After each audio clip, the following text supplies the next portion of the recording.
Hi ಸ್ನೇಹಿತರೆ, ಎಲ್ರಿಗೂ ನಮಸ್ತೆ. ಕಲಾವಿದ ನವೀನ್ ಯೂಟ್ಯೂಬ್ ಚಾನಲ್ಗೆ ಸ್ವಾಗತ. ಇವತ್ತಿನ ವಿಷಯ ಬಂದು KSRTC ಜಾಬ್ ಅಂದರೆ ಅಪಾಯಿಂಟೆಡ್ ಅಲ್ಲ, ಪ್ರೈವೇಟ್ ಆಗಿ ಕರೀತಿರೋದು, ಕಾಂಟ್ರಾಕ್ಟ್ ಬೇಸಿಕ್ಕು.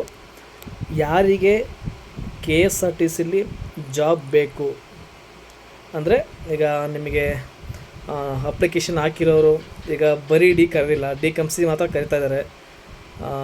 ಬರೀ ಡಿನ ಮತ್ತೆ ಕರೀತಾರೆ, ವೆಯ್ಟ್ ಮಾಡಬೇಕು. ಅಲ್ಲಿವರೆಗೂ ನಾನು ಸುಮ್ಮನೆ ಇರೋಕ್ಕಾಗಲ್ಲ, ನಂಗೆ ಸ್ಯಾಲ್ರಿ ಬೇಕು, ನಾನು ದುಡಿಬೇಕು ಅನ್ನೋರು KSRTC ಮಂಗಳೂರು ಬೆಂಗಳೂರು ಡಿಪೋದಲ್ಲಿ ವೇಕೆನ್ಸಿ ಇದೆ. ಪ್ರೈವೇಟಾಗಿ, ಅಪಾಯಿಂಟೆಡ್ ಅಲ್ಲ. ಇದೇ 13 ಮತ್ತು 14 ಮತ್ತು 14ನೇ ತಾರೀಕು ಮಳವಳ್ಳಿ ಮಳವಳ್ಳಿಲಿ ಟ್ರ್ಯಾಕ್ ಓಡಿಸ್ತಾರೆ. ಟ್ರ್ಯಾಕಲ್ಲಿ ನೀವು ಪಾಸ್ ಆದರೆ ಬೆಂಗಳೂರು ಡಿಪೋ ಅಥವಾ ಮಂಗಳೂರು ಡಿಪೋ ಕೊಡ್ತಾರೆ.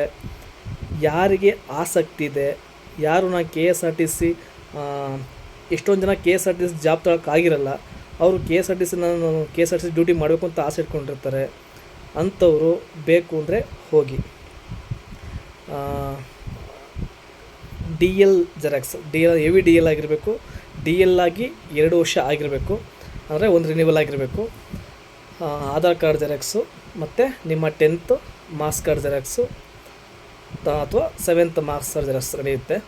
ತಗೊಂಡು ಮಳವಳ್ಳಿಗೆ ಹೋಗಿ. ಮಳವಳ್ಳಿ KSRTC ಟ್ರ್ಯಾಕ್ ಸೆಂಟ್ರಿಗೆ ಹೋದರೆ ಅಲ್ಲಿ ನಿಮಗೆ ಟ್ರ್ಯಾಕ್ ಕೊಡ್ತಾರೆ.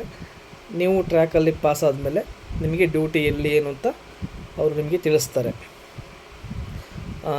2020ರಲ್ಲಿ ಕಾಲ್ ಮಾಡಿದ್ದು, ಅದು ಕರೆಯಲ್ವಾ ಅಂತ ಎಷ್ಟೊಂದು ಜನ ಕ್ವಶನ್ ಕೇಳ್ತಾ ಇದ್ದಾರೆ. ಕರೀತಾರೆ, ಬಟ್ ನೀವು ಕಾಯಬೇಕಾಗುತ್ತೆ. ಯಾಕೆಂದರೆ ಎಲ್ಲ ಕಡೆಗೆ ಪ್ರೈವೇಟ್ ತಾತಾ ಇದ್ದಾರೆ, ಯಾಕೆ ಅಂತ ಗೊತ್ತಾಗ್ತಿಲ್ಲ.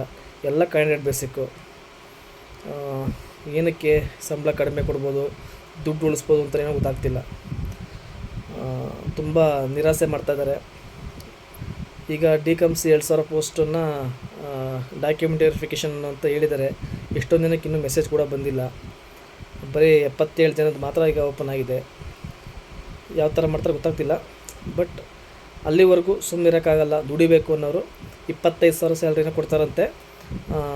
ನೋಡಿ, ಯೋಚನೆ ಮಾಡಿ. ಹೋಗೋವಂಥವ್ರು ಆಸಕ್ತಿ ಇದ್ದರೆ 13ನೇ ತಾರೀಕು ಮತ್ತು 14ನೇ ತಾರೀಕು 2 ದಿನ ಇದೆ. ನಾನು ಹೇಳಿದ್ನಾಗ ಆ ಡಾಕ್ಯುಮೆಂಟ್ಸ್ನ ತಗೊಂಡು ನೀವು ಮಳವಳ್ಳಿಗೆ ಹೋಗಿ. ಓಕೆನಾ? ಯೂಸ್ ಆಗೋಂಥವ್ರು ಯೂಸ್ ಮಾಡ್ಕೊಳ್ಳಿ.